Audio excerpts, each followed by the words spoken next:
The void stirs with whispers. Even across the light years of the segmentum obscurus, the name of this world is spoken with a trembling reverence, a silent prayer of dread. Pilgrim fleets vanish into nothingness, manufactorums fall silent, and the vox grills of planetary governors crackle with static, as if the emperor himself has turned his gaze away. They say the Inquisition does not forgive, does not forget, and certainly does not tolerate. To be branded by their judgment is to be cast into an eternity where hope is a memory and survival is a lie. The skies burn with the fires of orbital bombardment. The streets are rivers of ash. And yet, amid the ruin, the question endures, what becomes of a world cursed beyond redemption? This is not a tale of heroes. It is a testament to inevitability, an elegy for the damned, and a reminder that in the Imperium, purity demands sacrifice, and mercy is a myth buried beneath the golden throne. If the weight of the Emperor's judgment grips your curiosity, if the fires of heresy and retribution call to your imagination, then pledge your attention now. Like, share, and subscribe, not as a mere ritual, but as an acknowledgement of the dark truths that bind the Imperium together. The first sign was silence. It crept across the planet like a frost, subtle and insidious, brushing the ears of the faithful with a cold they could not name. The manufactorums hummed for centuries without pause, a testament to human ingenuity under the Emperor's guidance. But now even their boilers sputtered and coughed, machinery stuttering in confusion. Communications, once immediate and precise, died in static. Requests for reinforcements, pleas for aid, and urgent transmissions from the planetary governors went unanswered. The vox grills emitted only a hollow crackle, as if the stars themselves were deafened. Even the skies felt wrong, heavy with an oppressive green-teal gloom that muted the familiar constellations. Those who dared to look upward saw only the faint, dying glow of the Astronomicon, dimmed, distant, as though the God Emperor's eye had moved elsewhere. Imperial scribes first noticed the absence in routine. Archives remained untouched, ledgers were incomplete, and reports of spiritual anomalies went unrecorded, not because of negligence, but because the world itself had entered a state of preternatural isolation. Among them was Scriptor Marius Veltrius, whose hands trembled as he observed the gradual halt of activity around him. Pages lay open, unmoved in the candlelight, wax seals unbroken, yet the words within seemed to carry an urgency no human could act upon. It was a silence that spoke of judgment before any weapon had been fired, a quiet that pressed upon the lungs of the population as surely as any suffocating smoke. Citizens began to whisper, though even the whispers seemed swallowed by the oppressive air. "The Emperor has turned his gaze," said one, a merchant whose voice trembled more from fear than age. "The Inquisition watches," muttered another, clutching a burned data slate to his chest as though it were a reliquary. Paranoia spread more rapidly than rumor, more contagious than plague. For every innocent man there was a shadow of accusation, for every loyal priest a flicker of doubt. The planetary governors, accustomed to commanding fleets of thousands, found themselves powerless in the face of absence. Fleets rerouted inexplicably, requests for ordnance lost in void space, vox calls answered with cold, mechanical silence. Veltrius walked the empty streets of the hive, each step echoing as though the city itself were holding its breath. The architecture, once a testament to devotion and industrious pride, now loomed oppressive and alien.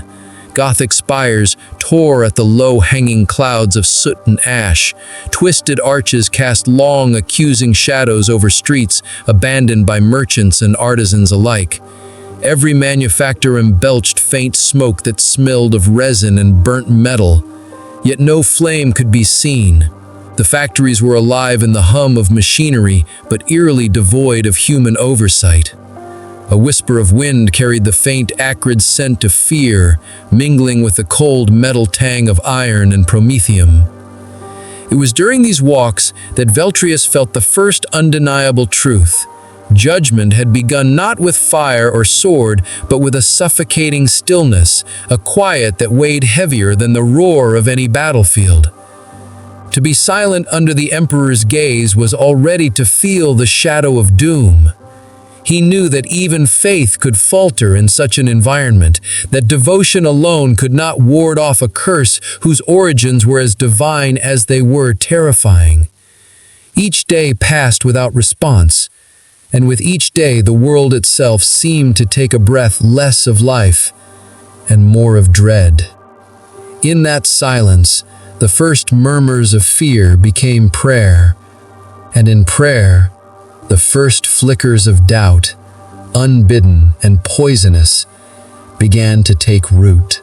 By the second week, the isolation had begun to twist reality itself. Messages that had once arrived with the precision of a chronometer now staggered through void space, arriving corrupted or incomplete, leaving entire planetary sectors blind and leaderless. The manufactorums, though still active, produced only partial orders. Crates of servitor components arrived where promethium drums should have been. Food rations were mismatched, and energy conduits overloaded intermittently. Every human error seemed amplified, yet no one dared assume blame, for fear had become its own law. The people, already uneasy, began to speak in hushed tones about the Emperor's patience, as if the deity's silence were a living thing, an unblinking eye waiting to condemn. Veltrius wandered the upper levels of the hive spires, stepping carefully over cracked walkways and rusted vent grates, the city's skeletal machinery humming below him like a subterranean beast. From these heights, he could see the devastation of the upper levels, scorched ruins of manufactorums, skeletal scaffolding of unfinished spires, and the faint glow of molten promethium leaking from damaged conduits. Smoke curled like living tendrils into the ash-heavy sky. The wind carried whispers, the kind of whispers that made the hair on the back of your neck stand on end, speaking in a language only the subconscious seemed to understand. Accusation, warning, despair. He remembered the confessor's words from decades ago, taught in hushed tones to acolytes. The Emperor judges not with haste, but with inevitability. Even the smallest doubt is a seed of damnation, and now, as the scribe gazed upon the crumbling city, he understood those words with chilling clarity. The seed had sprouted. Doubt, once an intellectual exercise, had become a creeping contagion that slithered into every heart and mind. Merchants abandoned stalls, leaving coins scattered on the ground as if the act of selling might invite divine wrath. Children cried quietly in darkened alleys while their parents whispered prayers to reliquaries, hoping the gold leaf and candlelight might shield them. Veltrius encountered a group of nobles attempting to flee via the upper transport conduits, their robes torn and faces pale beneath soot-streaked visors. They had hoped to escape the planet's slow suffocation, but even their hastily commandeered shuttles failed to respond to command signals. Panic took root in their eyes. Despair hardened in their posture. One of them, a magistrate named Tyrius, muttered under his breath, "The Inquisition is coming." But for whom? The question hung in the air, unanswered, yet heavy with portent. Veltrius could not respond. He felt the weight of the silence pressing against his chest, a living force, and he understood that no words, no counsel, no commands could pierce it. By nightfall, the atmospheric lamps of the city flickered and dimmed, a subtle reflection of the Emperor's absent gaze. Shadows deepened in corners previously illuminated, and in those corners, shapes seemed to move just beyond sight. Servitors that twitched with erratic motions, the malformed remnants of factory experiments long abandoned, or perhaps something else entirely, drawn to the despair below. Each flicker of light was a reminder of what remained, small beacons against the encroaching certainty of doom. In the scriptorium, Veltrius traced the glyphs of the Imperial Aquila with trembling hands, hoping for guidance, for meaning, for any trace of intervention. None came. He realized that the world itself had become a reliquary of dread, a testament not to faith or loyalty, but to what happens when the God Emperor's mercy is withheld. Time slowed, as if the planet itself had entered a stasis of judgment, each heartbeat an echo against the emptiness. And in that endless pause, the first real terror emerged. The knowledge that no one, not even the most devout or disciplined, could escape the silent scrutiny of the Inquisition once it set its gaze upon a world. From the shadows of the spires, across the scorched rooftops and smoke-choked alleys, a single thought began to crystallize in every mind. Survival would no longer be measured in flesh, but in loyalty, tested, observed, and condemned by a tribunal whose reach extended beyond stars, beyond time itself. And Veltrius, writing feverishly in his candlelit chamber, knew with absolute certainty that the silence had already decided the fate of all who dwelled here. The rumors began as whispers, subtle as the shifting shadows in a manufactorum corridor. By the third week, they had become a tidal wave, sweeping through the hive spires and low valleys alike. Entire districts eyed one another with suspicion. Merchants accused priests of hoarding promethium. Acolytes whispered that governors were complicit in some unseen crime. And even the common soldiers, once unflinching in their loyalty, began to hesitate before issuing commands. Each accusation, no matter how baseless, carried the weight of cosmic consequence. In this world, heresy was not just a sin, it was a contagion, and every breath of doubt was a vector. Confessor Marcellus moved through the city like a shadow, robes brushing against soot-darkened stone floors. He had been sent to investigate, to preserve the remnants of truth, yet every encounter revealed the truth itself was unraveling. Citizens knelt in trembling devotion before smoldering altars, their voices trembling with the fear of divine abandonment. Noble houses locked themselves away behind blast doors and energy shields, convinced that salvation would not arrive in time. The city had transformed into a labyrinth of paranoia, and Marcellus navigated it with both reverence and horror, knowing that the Emperor's gaze, though invisible, was sharper than any blade. He came upon a district where neighbors had turned against one another, windows shattered from hurriedly hurled accusations, and the streets reeked of burnt parchment and promethium. A small child clutched a scorched data slate to her chest, her eyes wide, reflecting both candlelight and terror. "They've taken my father," she whispered, voice trembling like a dying ember. "They say he spoke against the Emperor." Marcellus did not respond.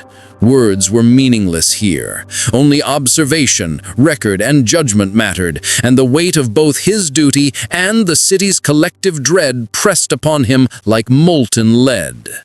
In the higher spires, nobles conferred in hushed tones, their paranoia seeping into every plan and order. One of them, the magistrate Tyrius, had taken to sealing his own quarters, convinced that even his closest advisors were spies. "Trust," he muttered to the darkness, "is a luxury forbidden by the Emperor's silence." The words were both confession and curse. Every decree issued from his office was second-guessed, every servant's loyalty questioned, and the city itself seemed to lean toward chaos under the relentless weight of suspicion. In the manufactorum districts, workers refused to touch equipment that had functioned flawlessly for centuries. Conveyor belts halted mid-assembly, servitors stood motionless, their programming disrupted by corrupted data feeds. Here, heresy was not an abstract concept, it was physical, tangible, infecting gears and flesh alike. Marcellus observed the scene, his heart heavy.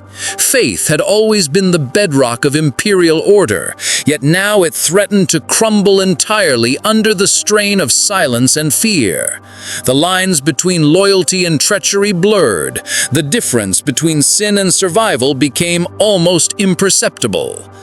As he descended to the lower sectors, he witnessed the most harrowing manifestations of human despair. Priests burned their own scriptures, flames consuming not only knowledge but their own spiritual security.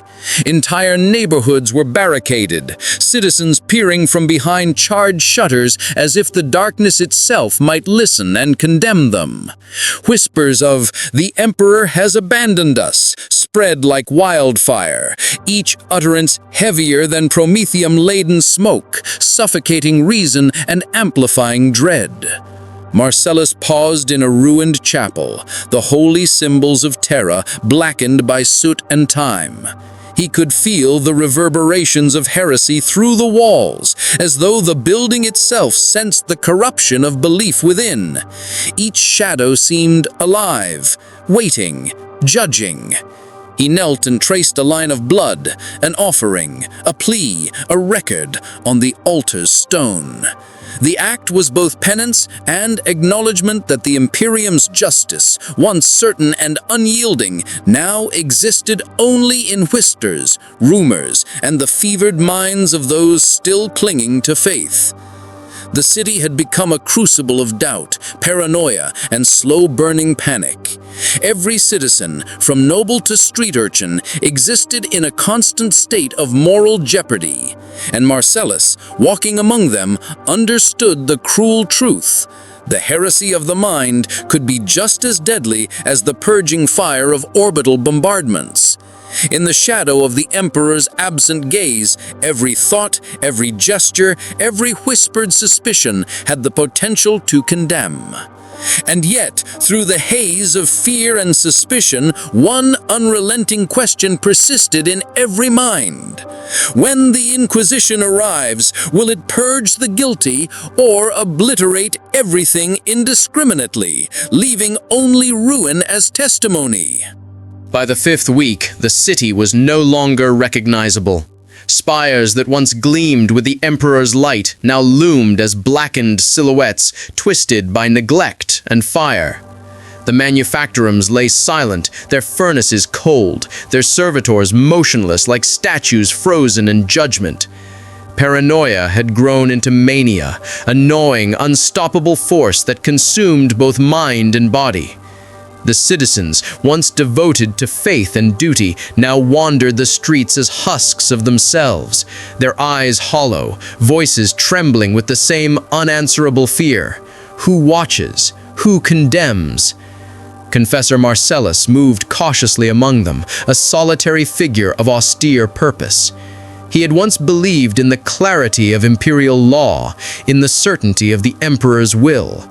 But now, confronted with the living embodiment of doubt and heresy, he questioned everything. Reports of neighbors tearing each other apart, priests striking down their own congregants, and children speaking with the confidence of prophecy had become daily occurrences.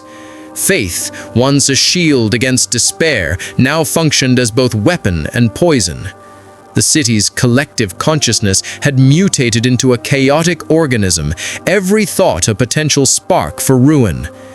In the lower sectors, where the glow of distant fires barely illuminated the streets, entire blocks were abandoned.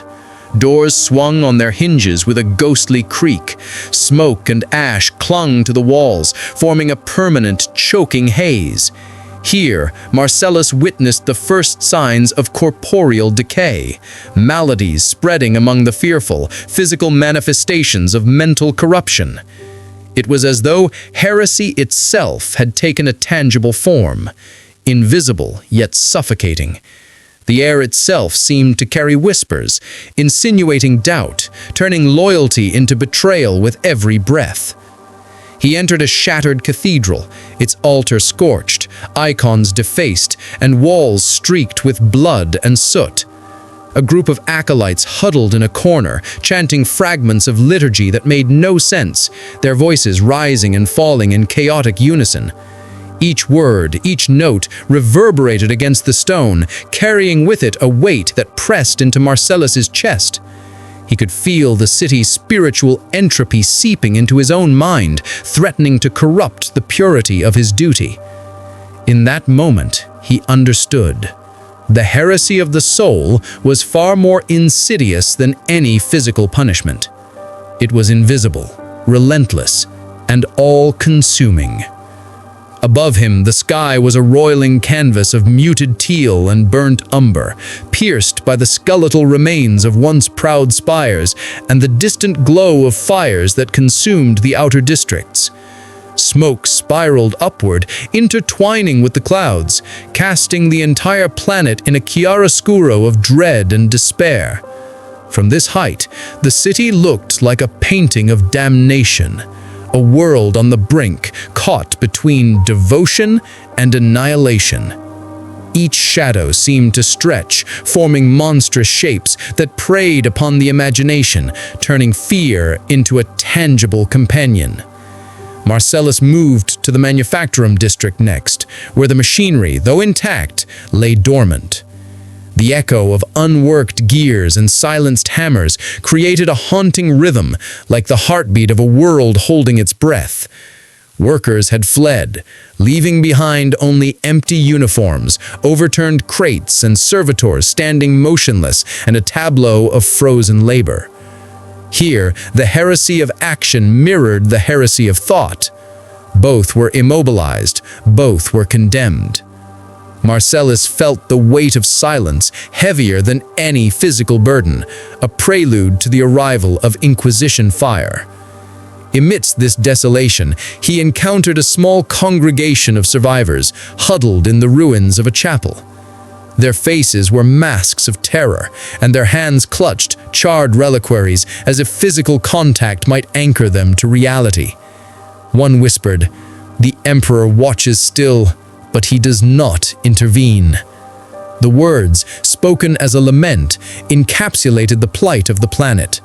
Faith had not vanished, but it had fractured into 1,000 fearful shards, each one sharp enough to draw blood. Marcellus recorded their testimony in silence, knowing that the Inquisition would soon pass judgment and that the answer to survival or annihilation lay beyond mortal comprehension. As he departed, a new dread settled over him. The city, now a crucible of suspicion, fear, and despair, awaited the inevitable. The whispers of heresy had become a roar, a chorus of doubt that would guide the Inquisition's hand. And in that roar, Marcellus could sense the planet itself, holding its breath, poised on the edge of eternal ruin.